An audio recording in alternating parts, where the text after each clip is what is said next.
nima bo'ladi?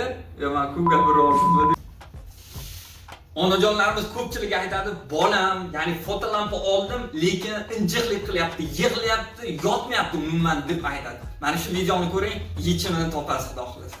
Birinchi navbatda onajonlar har doim, ya'ni bolasini alohida tashlab ketadi. Ya'ni uxlayapti deydi, uyg'onib ketgandan keyin bola yig'laydi, injiqlik qiladi, keyin u narsa adaptatsiya bo'lib qoladi. Ya'ni men o'sha yerda yotmayman degan narsa. Iloji boricha psixologik, ya'ni emotsional ona bilan bola har doim bog'liq bo'ladi. O'shaning uchun iloji boricha bolam yaxshimisan? Yo holi chaqaloq tushmaydi deb aytmang bolangizni. Bu narsa onajonlarning, ya'ni bola tug'ilganida birgalikda qanaqadir o'zi bog'lanish bo'ladi. O'shaning uchun har doim bolam yaxshisan deb aytib, o'zini oldida turing, ya'ni chiqib ketmay qoladi.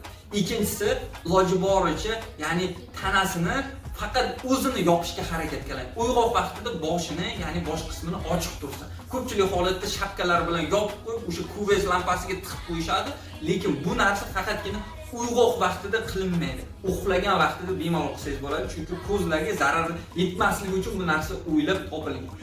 Undan tashqari o'zini yaxshi ko'radigan o'g'il bola bo'ladigan bo'lsa, qanaqadir mashinchasi bo'ladi yoki bir jism bo'lishi mumkin, qiz bola bo'ladigan bo'lsa, qanaqadir aynagi bir qo'g'irchoqlar bo'lishi mumkin. O'sha o'yinchoqlarni berib qo'ying. O'zi o'ynab turib, o'sha narsaga ovunib, ya'ni o'shanda orombaxsh bo'lib, mazza qilib yotadi.